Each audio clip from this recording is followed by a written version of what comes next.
How's it going, everyone? Today, I will be talking about the 7 different tools that I'm going to use as a web designer in 2026. So I'm excited to share the next tools for this year. And my name is Jason Romero. I am a web designer here in Southern California. And I use quite a bit of tools, but these 7 I'm going to focus on today. I hope they help you. They've been very helpful, and it's been great to be able to utilize these ones that I'm going to talk about. Keep in mind, I am not an affiliate marketer for these 7 tools. There's just ones that I use, and I will be using them in 2026. And there are some links in the description if you want to check them out. I am an affiliate marketer with Amazon. So if you want to check the tools that I use, as far as like tech gear and all that stuff, those are affiliated with Amazon affiliate marketing program. So here up first is Reloom. Uh, Reloom is an AI generated system that helps me get to low fidelity to mid fidelity wireframing. And so what it does, it helps me um, give a prompt, and what's cool about it, it'll actually give me the user flow for a website that I'm building. And then once I've kind of narrowed down the user flow that is best recommended for the actual project that I'm using, then I will take the wireframes along with it, and I will input them into Figma, where I can then design the actual website, and then take it to mid fidelity into high fidelity wireframing. And then once that is complete in Figma, then Reloom allows me to then take layouts into Webflow. And so then I design it first in Figma and then build it in Webflow. And Reloom is kind of like the mediator between them, allows me to build out layouts in Webflow. And then once in Webflow, I can then fully customize the website based on the design that I have in Figma. So it's actually, I probably made it way more complicated than it is, but it's actually a pretty smooth process going from um, Reloom into Figma and then Figma into Webflow. So they've made it really streamlined, and they do have like style guides that can be adapted into Figma. I use them periodically. They also Reloom also has different supports as far as like design goes, but I just stick to kind of the core of my process, which is using Reloom to prompt the user journey, and then take that into Figma, design the whole website, and then take it into Webflow, and then utilize the layouts that Reloom has, and then I customize it in Webflow. So yeah, I think it's a great system. I love the AI integration, very helpful, user friendly, definitely. And then, like I said, it's a very useful tool when I'm trying to get to mid fidelity and then take that into high fidelity wireframing. So I really like Reloom. I will be sticking with Reloom this year, and it's been a great tool. So next one is Figma, and many designers use Figma. You could do a whole lot in Figma. Uh, so I am definitely using it. Um, One thing I forgot to mention on Reloom.io, that I do use their entry level um, program. So I think I pay like 35 or $36 a month. It's very useful for Figma. I still am using the free version, and it's gotten me up until this point. I've been in the design space for a couple of years now, so I've only used the free version. I haven't needed to pay for the service yet. I think maybe if I had an actual team with me, and we had multiple, you know, designers helping me, then I think I would have to get a paid version. But for now, it's me doing a lot of the design work. So I am using the free version, and it's gotten me um, so far to this point at a good level. So I'm sticking with Figma, and I really like designing it to me. So Figma's been really helpful, and I will be using Figma again this year. So I use a lot of um, more of like the website layout. When I was in starting in UX UI, I was using it more for like designing apps and all that. But lately, since our design agency is mainly um, doing the branding portion for businesses, and then also with that is website design. I'm mainly using Figma for that these days. So there are many times when I will put together style guides for businesses, and then I will have that information either in Figma or in InDesign. But my go-to is that Figma um, website. So it's really cool. Figma.com. Check it out. If you're not already using it, challenge you to do so. And I think at this point, it's safe to say that's more so industry standard tool that people are using. So very user friendly. If you're not on it, check it out. I challenge you to do that in 26. So third tool that I'm using this year is Webflow. I love building in Webflow. It's been a really good journey for me. I actually started in WordPress, and I was new to the whole web design and development uh, kind of realm. And so when I started in WordPress, I realized that I couldn't reconfigure certain things that I wanted to on websites, which was really frustrating.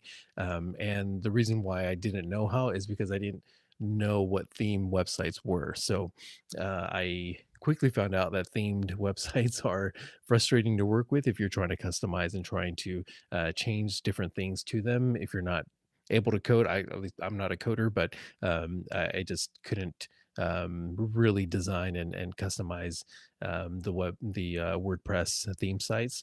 So that was very annoying. And so when I went through the design boot camp that I went through, I was introduced to Webflow, and I really just enjoyed the concept. Taking on the actual learning of Webflow was really difficult. It was a pretty difficult learning curve, but I enjoyed it because I was able to finally customize a website to the best of my ability, at that point. But I could see how developers were using and choosing Webflow over WordPress. So I don't like the plugins in WordPress, so it's something that you don't really have to worry about in Webflow, which is great.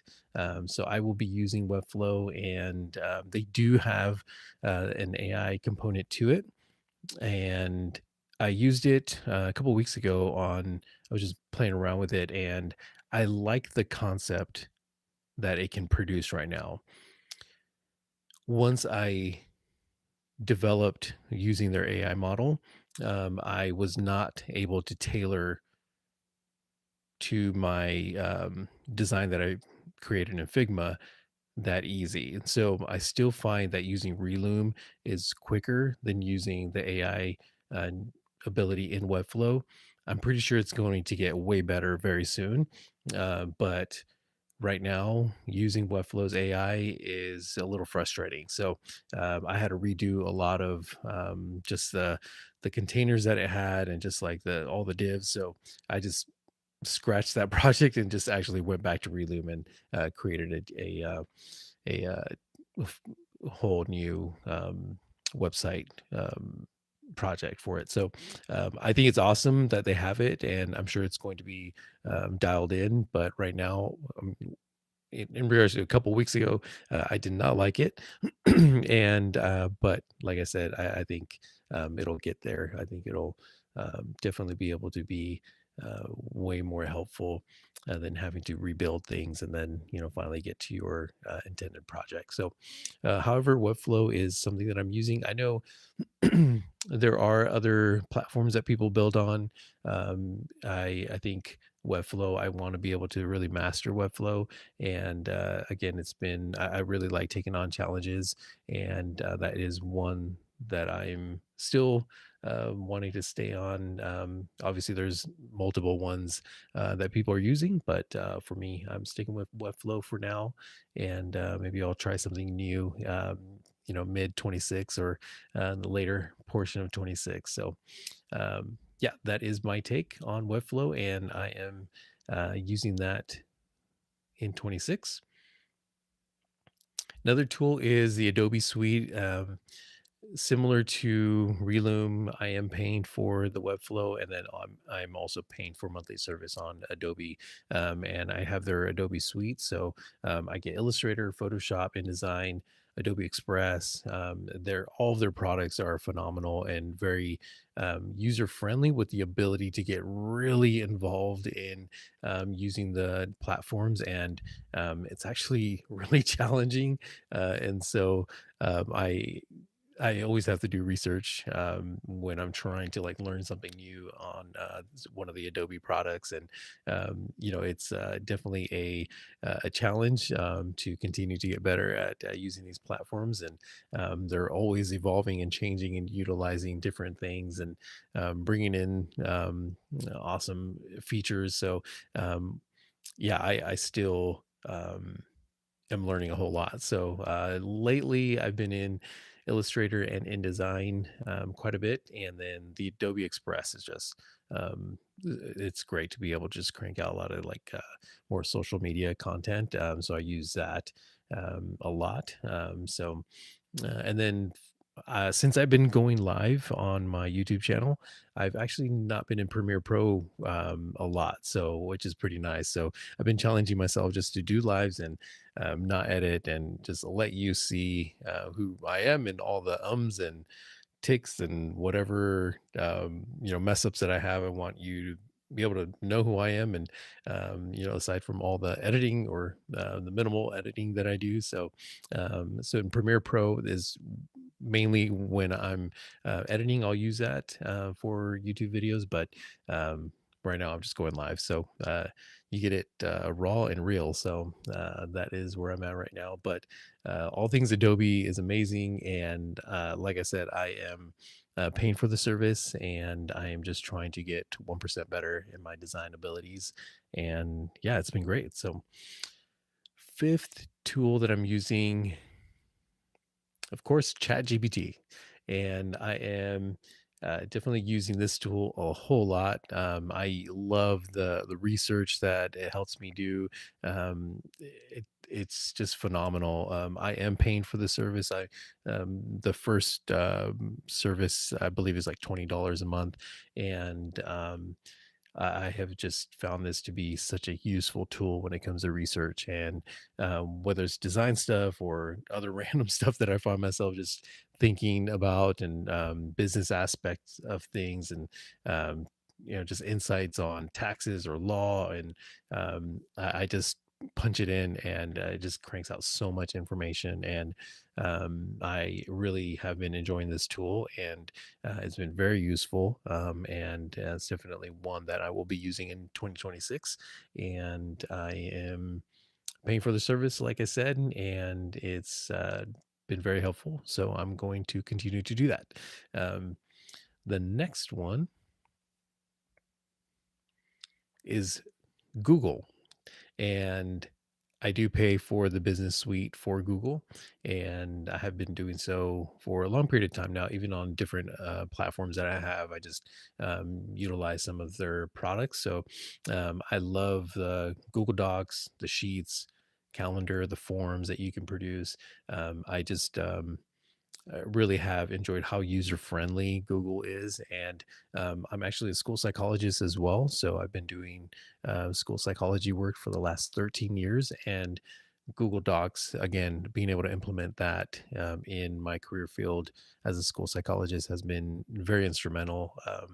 And even using the talk to text has been very useful in cranking out information, and just even thoughts that I have, or notes, conversations that I have with people that I've written down, or it's just been such a great tool to be able to utilize and implement into the business. And yeah, I've found it to be very useful. So I'll be definitely using Google Drive this coming year, and it keeps me organized. So I like simplicity. I love streamlined processes. I don't like too intricate of things. So I like everything to flow well and to just be user friendly. I really enjoy that. I don't need things to be complicated. I have a whole lot to worry about and think about and get done. So the more streamlined I can make processes, the better it is for my brain and the more efficient I become. So that's what I've learned about myself. So that is the sixth tool that I'll be using. So thank you to the Google team out there. You guys make great products, and I'll be using it in 2026. And finally, the seventh tool that I will be using is Notion. Now, Notion, I use it because I enjoy one process that Google doesn't have, or at least I haven't seen Google really um, be able to do this well. So in Notion, what I do is I create a board, and I'm probably messing up these terms, but what I do is I create a board, and whenever there's a project that I have to do for a client, I list out everything that I have to do for the client. And then once I am finished with an item, then I move it over to either working on it or in progress or completed. And that's really what I use Notion for. I know there's people that build things out and have these like fancy layouts. Like I don't like that. I just want to keep it very streamlined. I have other tools obviously that I use to make things a little more creative or a little more intricate. But when it comes to Notion, I just like that being able to slide things over and visually see things that I have completed already, in the process of, or need to work on next. So, um, Notion's been great about that. Like I said, I use it in a very simple way, and I haven't gotten to a place where I want to be intricate with it. So, um, and it's been a very useful tool. This is one that I do not pay service for, so I just use their free version, and probably the way that I use it, they don't even think to charge someone like me because I'm barely using its full capacity. So, but what I use it for, it helps me. So, um, again, it's that visual representation of what I have gotten done, what I need to get done, and so it's helpful. And I will be using it in 2026. And let's see here. And those are the 7 tools that I will be using as a web designer in 2026. And question of the day for you: which one of these tools will you be using going into 2026? And if you have some of these already under your tool belt, let me know which one it is in the comments. If you're actually watching the replay on this, give me a shout out, type replay in the comments. Love to connect with you. And thank you for watching this video. And if you have any questions or have any comments, let me know. I'd love to connect. And again, thank you for watching, and I will see you in the next video. Take care.